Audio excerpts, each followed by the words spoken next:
어린이 맥체인 성경 읽기 11차 창세기 11장 당시 온 세상에는 언어가 하나였으며 같은 말을 썼습니다.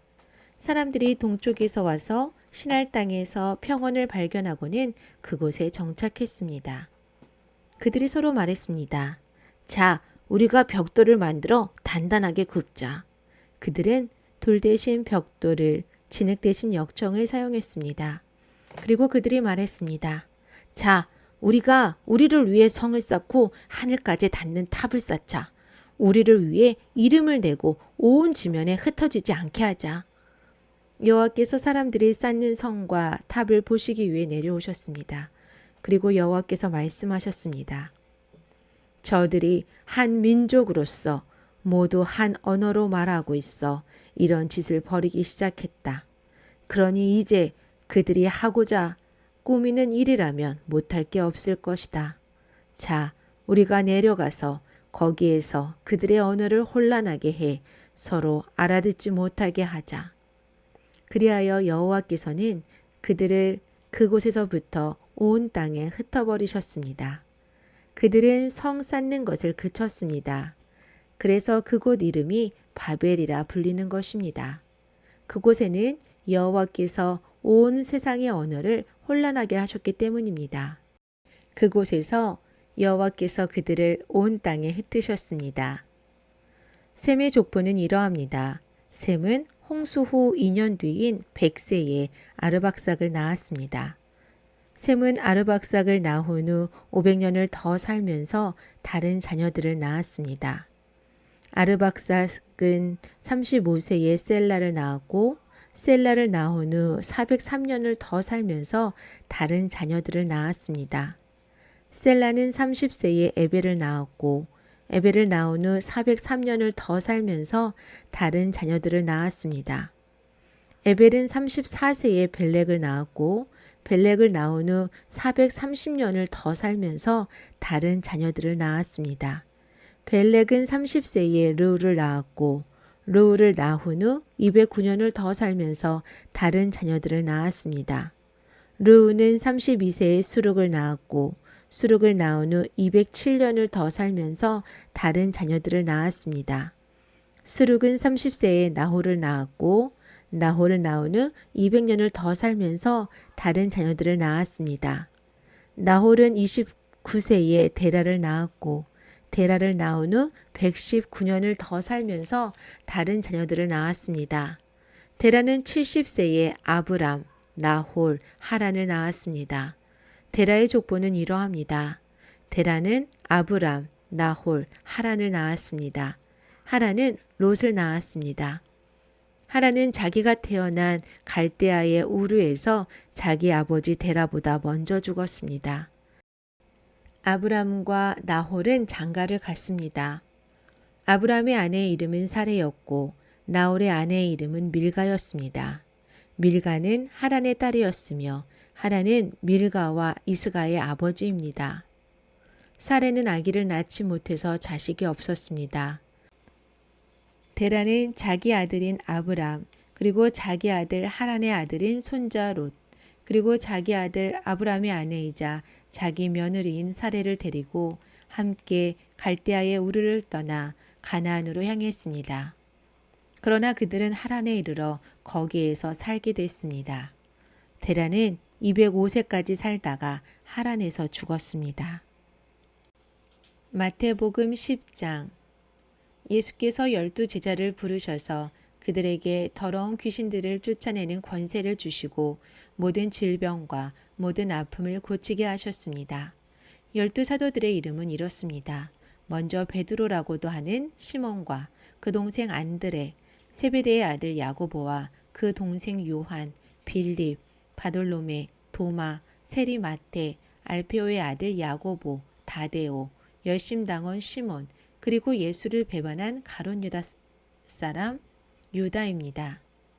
예수께서 이 12명을 보내시며 이렇게 지시하셨습니다. 이방 사람들의 길로 가지 말고 사마리아 사람이 사는 마을에도 들어가지 말고 오직 이스라엘 집에 잃어버린 양들에게 가라. 가서 하늘나라가 가까이 왔다고 전하라. 아픈 사람들을 고치고 죽은 사람을 살리고 나병 환자를 깨끗하게 고치며 귀신을 쫓아내라. 너희가 거저받았으니 거저주라. 너희는 주머니에 금도 은도 동도 지니지 말라. 여행 가방도 여벌옷도 신발도 지팡이도 챙기지 말라. 일꾼이 자기가 필요한 것을 받아 쓰는 것은 당연한 일이다. 어느 도시나 마을에 들어가든지 그곳에서 마땅한 사람을 찾아내어 떠날 때까지 그 집에 머무르라. 그 집에 들어갈 때는 평안을 빌라. 그 집이 평안을 받을 만하면 그 평안이 거기 머물 것이고 그렇지 않으면 그 평안이 너희에게 되돌아올 것이다. 누구든지 너희를 환영하지 않거나 너희 말에 귀 기울이지 않으면 그 집이든 그 마을이든 떠날 때 발에 묻은 먼지를 떨어버리라. 내가 진실로 너희에게 말한다. 심판날에 소돔과 고모라가 그 도시보다 차라리 견딜만할 것이다. 내가 너희를 보내는 것이 양을 늑대 소굴로 보내는 것 같구나. 그러므로 뱀처럼 지혜롭고 비둘기처럼 순결해야 한다. 사람들을 조심하라. 그들은 너희를 법정에 넘겨주고 회당에서 너희를 채찍질할 것이다. 그리고 너희는 나 때문에 총독들과 왕들 앞에 끌려가 그들과 또 이방 사람들에게 증인이 될 것이다. 그러나 그들에게 잡혀가더라도 무엇을 어떻게 말할까 걱정하지 말라. 그때에 너희가 말할 것을 일러주실 것이다. 말하는 이는 너희가 아니라 너희 안에서 말씀하시는 너희 아버지의 영이시다. 형제가 형제를, 아버지가 자식을 배신해 죽게 만들고 자식이 부모를 거역해 죽게 만들 것이다. 너희는 내 이름 때문에 모든 사람에게 미움을 받을 것이다. 그러나 끝까지 견디는 사람은 구원을 받을 것이다. 이 도시에서 핍박하면 저 도시로 피신하라. 내가 진실로 너희에게 말한다. 너희가 이스라엘의 모든 도시들을 다 돌기 전에 인자가 올 것이다. 제자가 스승보다 높을 수 없고 종이 주인 위에 있을 수 없다.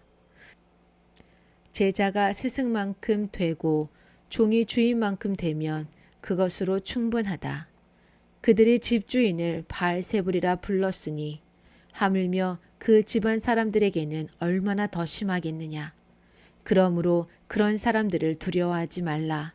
감추어진 것은 드러나지 않을 것이 없고 숨겨진 것은 알려지지 않을 것이 하나도 없다. 내가 어두운 데서 말한 것을 너희는 밝은 데서 말하고 내가 너희 귀에 속삭인 것을 너희는 지붕 위에서 외치라. 육체는 죽여도 영혼은 죽일 수 없는 사람들을 두려워하지 말고 오직 영혼과 육체를 한꺼번에 지옥에 던져 멸망시킬 수 있는 분을 두려워하라. 참새 2마리가 아사리온 동전 1개에 팔리지 않느냐. 그러나 너희 아버지의 뜻이 아니면 그 가운데 1마리도 땅에 떨어지지 않는다. 또한 하나님은 너희 머리카락 수까지도 다 세고 계신다. 그러므로 두려워하지 말라. 너희는 많은 참새들보다도 더 귀하다. 누구든지 사람들 앞에서 나를 시인하면 나도 하늘에 계신 내 아버지 앞에서 그를 시인할 것이다.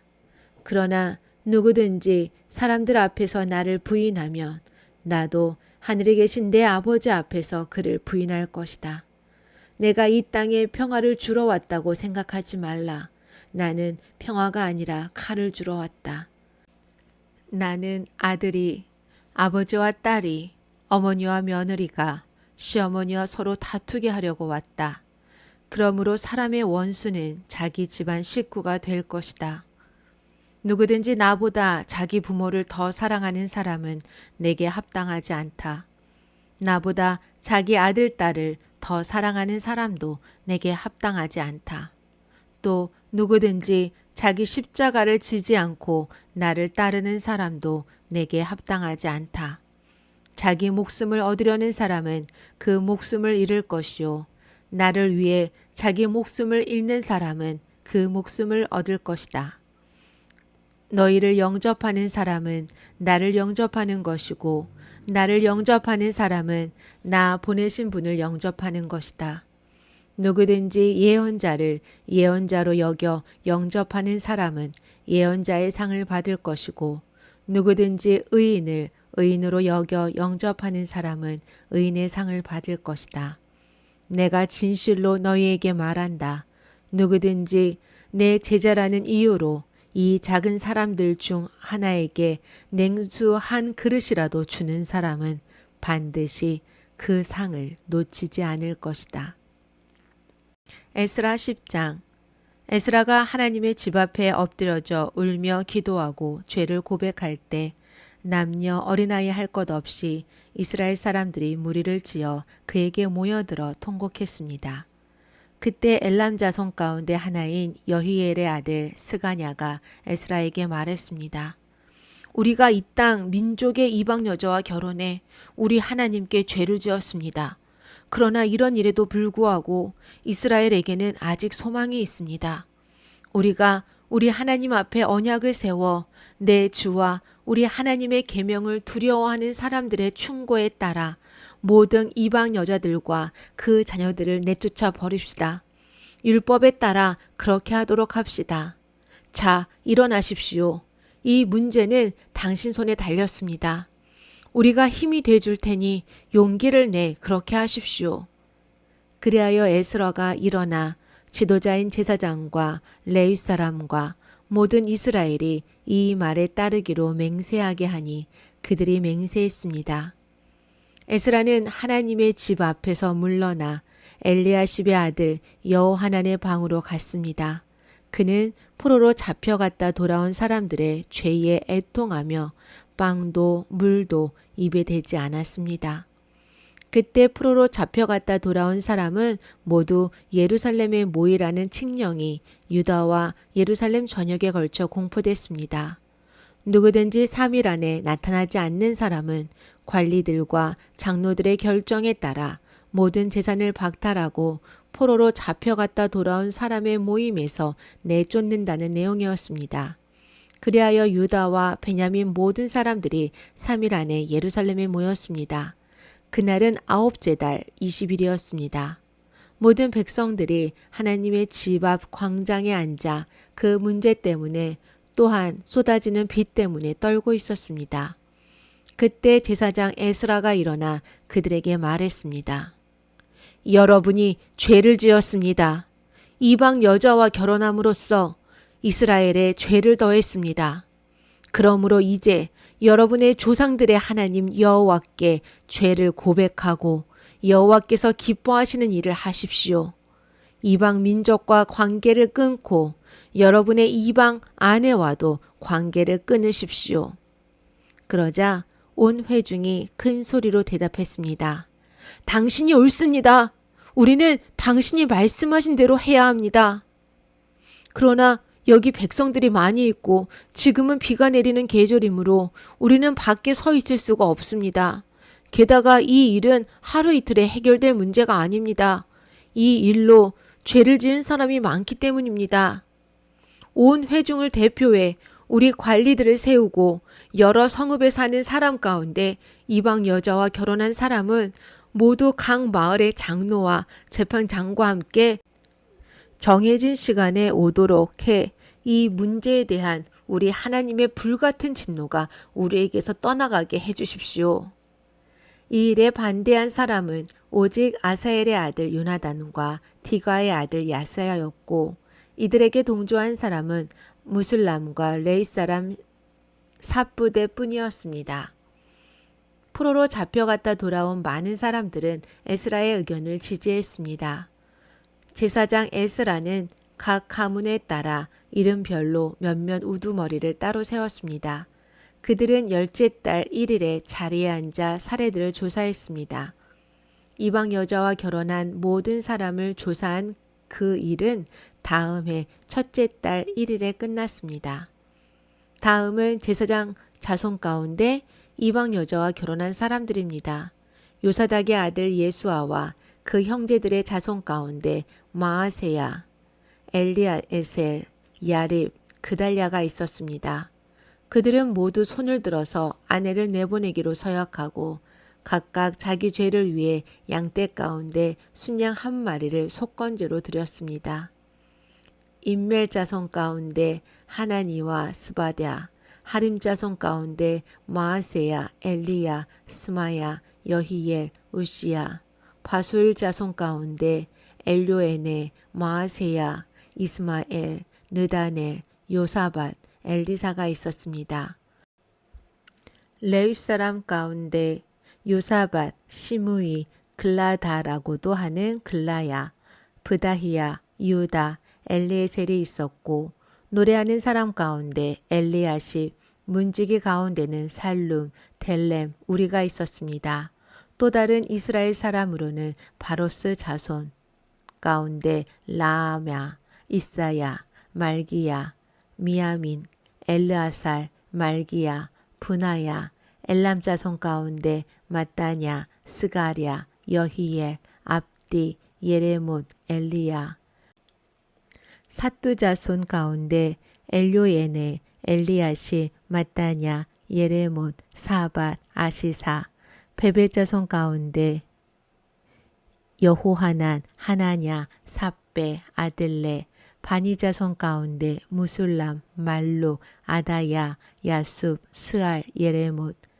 바하 모압 자손 가운데 안나, 글랄, 분하야, 마아세야, 마따냐, 불살렐, 빈누이, 문하세. 하림 자손 가운데 엘리에셀, 이시야, 말기야, 스마야, 시므온, 베냐민, 말룩, 스마랴. 하숨 자손 가운데 마뜨네, 마따따, 사밧, 엘리벨렛, 예레므, 문하세, 시므이. 바니 자손 가운데 마아데, 아무람, 우엘, 분하야, 베드야, 글루히, 와냐, 무레못, 에라십, 마따냐, 마뜨네, 여아수, 바니, 빈누이, 시므이, 셀레미야, 나단, 아다야. 막나드베, 사세, 사레, 아사렐, 셀레미야, 스마랴, 살룸, 아마랴, 요셉. 느보 자손 가운데 여이엘, 마띠디야, 사밧, 스비네, 이또, 요엘, 분하야가 있었습니다. 이상은 모두 이방 여자와 결혼한 사람이었고 이들 가운데 일부는 이방 아내와의 사이에 자식도 있었습니다. 사도행전 10장. 가이사랴에 고넬료라는 사람이 있었는데 그는 이탈리아 부대라는 로마 군대의 백부장이었습니다. 고넬료와 그 집안 사람들은 모두 경건하고 하나님을 경외하는 사람들이었습니다. 고넬료는 가난한 사람들에게 아낌없이 나눠주었고 항상 하나님께 기도했습니다. 어느 날 오후 3시쯤 고넬료가 환상을 보았습니다. 하나님의 천사를 분명히 본 것입니다. 천사가 그에게 와서 고넬료야 라고 부르는 것이었습니다.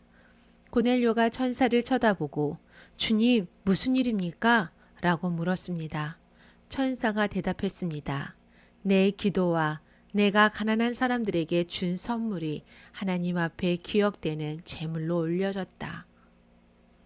지금 사람들을 욥바로 보내 베드로라고도 하는 시몬을 데리고 오너라.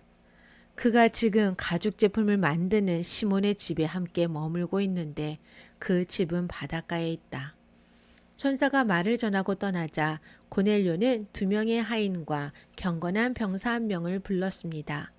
고넬료는 그들에게 자초지종을 설명하고 욥바로 보냈습니다. 이튿날 낮 12시쯤 그들이 여행을 계속하다가 욥바에 가까이 왔을 즈음 베드로는 지붕에 올라가 기도하려던 참이었습니다.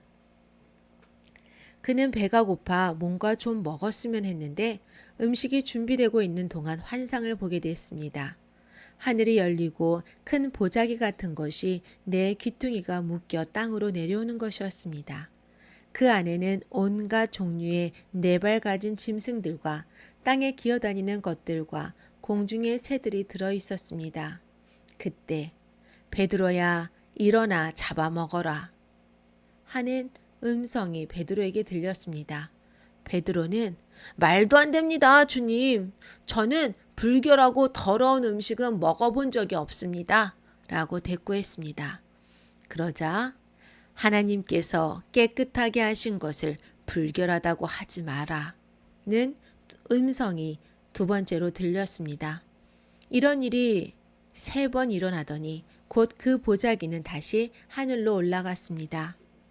베드로가 이 환상이 무슨 뜻인지 궁금해하는 동안 고넬료가 보낸 사람이 시몬의 집을 찾아와 문 앞에 서 있었습니다. 그들은 큰 소리로 베드로라고 하는 시몬이 여기 묵고 있습니까? 하고 물었습니다. 베드로가 아직 환상에 대해 생각하고 있을 그때에 성령께서 말씀하셨습니다. 시몬아, 3사람이 너를 찾아왔다. 그러니 일어나 아래로 내려가 보아라. 그리고 주저하지 말고 그들과 함께 가거라. 내가 그들을 보냈기 때문이다. 베드로는 내려가서 그 사람들에게 말했습니다. 내가 당신들이 찾고 있는 그 사람입니다만 무슨 일로 오셨습니까? 그러자 그 사람들이 대답했습니다. 저희는 고넬료 백부장이 보내서 왔습니다. 고넬료는 의인이요 하나님을 경외하는 분이시며 온 유대 사람들에게도 존경받는 분이십니다. 한 거룩한 천사가 고넬료에게 나타나 당신을 집으로 모셔와 당신이 하는 말을 들으라고 했습니다. 그러자 베드로는 그 사람들을 맞아들여 그 집에 묵게 했습니다. 다음 날 베드로는 그들과 함께 길을 떠났습니다. 요빠에서 온 형제들 몇 사람도 동행하게 됐습니다. 이튿날 그는 가이사랴에 도착했습니다. 고넬료는 친척들과 가까운 친구들을 불러놓고 기다리고 있었습니다. 베드로가 집으로 들어가자 고넬료가 맞이하며 베드로 발 앞에 엎드려 경의를 표했습니다. 그러나 베드로는 그를 일으켜 세우며 일어나시오. 나도 같은 사람일 뿐입니다. 라고 말했습니다. 베드로는 고넬료와 이야기를 나누며 그에게 들어갔습니다. 가만히 보니 많은 사람들이 모여 있었습니다. 그들에게 베드로가 말했습니다. 여러분도 잘 알다시피 이렇게 이방 사람과 교제하거나 방문하는 것은 우리 유대 사람으로서는 율법에 어긋나는 행동입니다. 그러나 하나님께서는 어떤 사람도 불결하거나 더럽다고 해서는 안 된다고 내게 보여주셨습니다. 그렇기에 여러분이 나를 불렀을 때 사양하지 않고 왔습니다. 그런데 무슨 일로 나를 불렀습니까? 고넬료가 대답했습니다. 4일 전 바로 이 시간 오후 3시쯤에 내가 집에서 기도를 하는데 갑자기 빛나는 옷을 입은 한 사람이 내 앞에 서서 고넬료야, 하나님께서 내 기도를 들으셨고 내가 가난한 사람들에게 베푼 것을 기억하고 계신다. 요빠로 사람들을 보내 베드로라고 하는 이 시몬을 불러라. 그는 바닷가에 살면서 가죽 제품을 만드는 시몬의 집에 손님으로 있다고 말씀하셨습니다. 그래서 내가 즉시 당신을 부르러 보냈던 것입니다. 정말 잘 오셨습니다. 지금 여기 하나님 앞에 우리 모두 와 있으니 주께서 당신에게 명령하신 모든 것을 귀 기울여 듣겠습니다. 그러자 베드로가 말하기 시작했습니다. 이제야 내가 깨달았습니다. 참으로 하나님께서는 사람을 겉모양으로 차별하지 않으시고 하나님을 경외하고 의를 행하는 사람들이라면 어떤 민족이든 받아주신다는 것입니다. 하나님께서 모든 것의 주이신 예수 그리스도를 통해 평화의 복음을 이스라엘 백성들에게 전해주실 것을 여러분도 잘 알 것입니다. 요한이 세례를 전파한 후에 갈릴리에서 시작해 온 유대에서 무슨 일이 있었는지도 알 것입니다. 하나님께서 나사렛 예수에게 성령과 능력으로 기름 부으신 것과 하나님께서 예수와 함께 하심으로 예수께서 선을 행하시고 마귀의 능력 아래 짓눌려 있던 사람들을 모두 고쳐주시며 두루 다니셨습니다. 우리는 예수께서 유대 사람들의 땅과 예루살렘에서 하신 모든 일의 증인입니다. 그들은 예수를 나무에 달아 죽였지만 하나님께서는 3일째 되는 날 예수를 살리셔서 사람들에게 나타나게 하셨습니다. 그러나 모든 사람이 다 본 것이 아니라 하나님께서 미리 선택하신 증인들, 곧 예수께서 죽은 사람들 가운데서 살아나신 후 함께 먹고 마셨던 바로 우리에게만 보여주신 것입니다. 예수께서는 우리에게 사람들에게 말씀을 전파하라고 명하셨습니다. 살아있는 사람과 죽은 사람의 심판자로 그리고 하나님께서 세우신 이가 바로 자기임을 증거하라고 하셨습니다. 모든 예언자들도 예수를 믿는 모든 사람은 그 이름으로 죄의 용서를 받게 된다고 증언했습니다. 베드로가 이렇게 말하고 있을 때 말씀을 듣고 있던 모든 사람에게 성령이 내려왔습니다. 베드로와 함께 온 할례받은 신자들은 성령의 은사를 이방 사람들에게까지도 부어주시는 것을 보고 깜짝 놀랐습니다. 사람들이 방언으로 말하고 하나님을 찬양하는 소리가 들렸던 것입니다. 그때 베드로가 말했습니다. 이 사람들도 우리와 마찬가지로 성령을 받았으니 물로 세례 주는 것을 누가 막을 수 있겠습니까? 그래서 베드로는 그들에게 예수 그리스도의 이름으로 세례를 받으라고 명했습니다. 그 후 그들은 베드로에게 자기들과 함께 며칠 더 머무다 갈 것을 간청했습니다.